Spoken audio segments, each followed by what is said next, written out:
Bapak, Ibu, Saudara-saudari terkasih, salam dalam kerahiman Tuhan. Yakinlah bahwa Yesus sangat mencintai saya, Anda, dan kita semua. Bapak, Ibu, Saudara-saudari terkasih, pernahkah kita cermati peralatan liturgi yang digunakan dalam perayaan Ekaristi Gereja Katolik? Kalau kita cermati, nampak bahwa peralatan-peralatan yang kita gunakan itu terbuat dari bahan-bahan yang berharga. Bahkan di beberapa tempat ada yang memang benar-benar terbuat dari emas murni atau setidaknya dilapisi emas. Peralatan liturgi yang saya maksudkan pertama-tama ialah bejana suci, yakni piala, patena maupun sibori, tempat tubuh dan darah Kristus. Ya, piala dan sibori dalam gereja Katolik memang dibuat dari bahan yang berharga. Bahkan ada yang memang dibuat dari emas murni atau setidaknya dilapisi emas.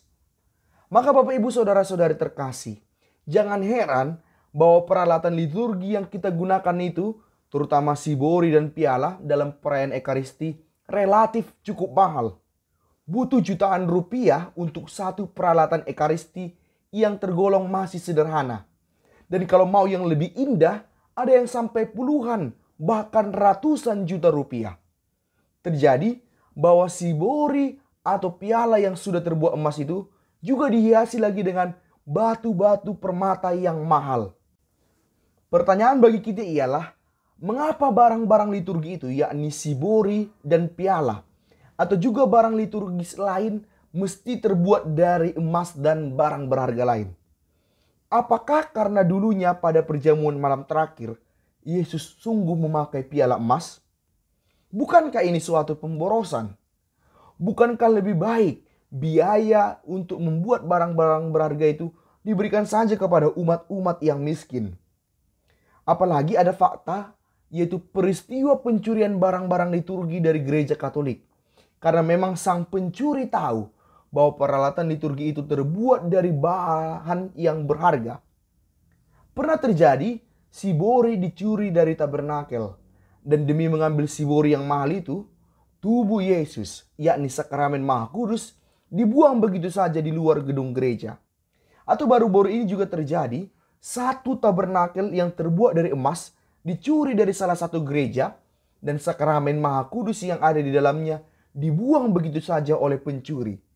Syukurlah sakramen Maha Kudus itu akhirnya ditemukan tak berapa lama, dan kemudian dalam satu prosesi agung, sakramen Maha Kudus itu dikembalikan ke dalam gereja. Bapak, Ibu, Saudara-saudari terkasih, memang dalam gereja Katolik ada aturan yang menyatakan bahwa bejana suci, yaitu piala, sibori, dan beberapa peralatan liturgi lainnya, mesti terbuat dari bahan yang berharga. Misalnya dalam pedoman umum Misale Romawi nomor 328 disebutkan bahwa bejana-bejana kudus hendaknya dibuat dari logam mulia. Kalau bejana itu dibuat dari logam yang dapat berkarat atau yang lebih rendah dari emas, hendaklah bagian dalamnya dilapisi emas. Berdasarkan pedoman inilah, maka pada umumnya bejana-bejana suci di gereja Indonesia terbuat dari logam yang dilapisi emas. Yang biasa dilapisi emas ialah bagian dalamnya, yang persis bersentuhan dengan tubuh maupun darah Yesus. Ini dilakukan karena memang membuat bejana yang murni dari emas tentu sangat mahal dan tak semua paroki dapat melakukannya. Selain itu, memang dalam PUMR nomor 329 disebutkan juga bahwa atas keputusan konferensi uskup yang harus lebih dahulu diketahui oleh tahta apostolik, bejana-bejana kudus dapat juga dibuat dari bahan lain yang kuat dan yang menurut anggapan umum setempat merupakan bahan bermutu, misalnya kayu eboni atau kayu keras lain. Berdasarkan hal ini, maka di beberapa tempat juga kita dapat menemukan bahwa ada bejana suci yang terbuat dari bahan non-logam, tapi prinsip utamanya jelas, yaitu mesti dari bahan yang bermutu menurut kebiasaan setempat. Gereja dalam dokumen Redemptionis Sacramentum nomor 117 juga menyatakan bahwa piala dan sibori jangan terbuat dari non-logam yang mudah pecah, seperti kaca atau bejana dari tanah liat maupun keramik. Tentu saja agar sakramen Maha Kudus yang kita yakini sebagai sungguh tubuh dan darah Yesus tidak terjatuh jika itu pecah. Alasan dari pedoman itu ialah bahwa bejana-bejana suci itu menjadi wadah bagi sesuatu yang sangat mulia, yaitu sakramen Maha Kudus, tubuh dan darah Yesus sendiri. Adalah suatu penghinaan jika tubuh dan darah Yesus yang mulia kita tempatkan pada wadah yang murahan. Jadi dasarnya ialah bahwa gereja Katolik sungguh yakin itu adalah sungguh-sungguh tubuh dan darah Tuhan, bukan hanya simbol. Kita saja manusia merasa tidak pantas meletakkan barang dunia di sembarang tempat. Apalagilah tubuh dan darah Tuhan yang mesti kita agungkan di tempat dan bejana yang paling mulia. Disinilah iman akan Ekaristi, yaitu sungguh-sungguh tubuh dan darah Tuhan dihadapkan dengan pendapat yang mengatakan, biarlah menjual bejana suci untuk diberikan kepada orang miskin.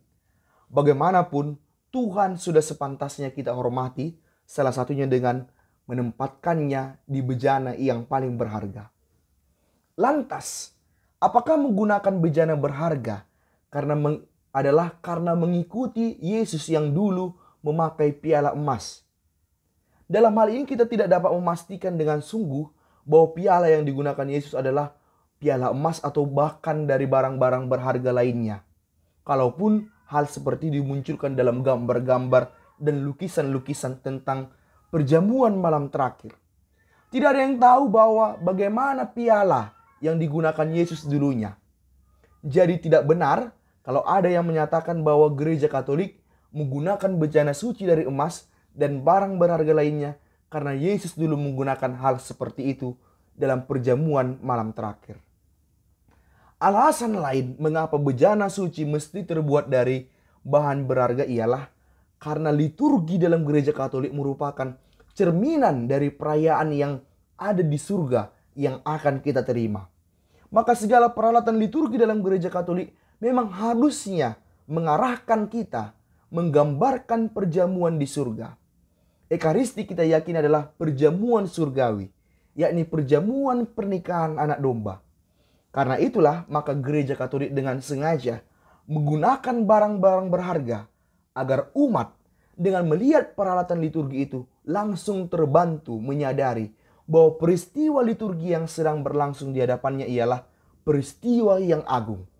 Coba saja kalau dalam liturgi kita digunakan piring dan gelas biasa. Karena kita mengatakan, ya, Ekaristi kan adalah perjamuan makan orang Yahudi. Di satu sisi memang Ekaristi berangkat dari perjamuan makan orang Yahudi.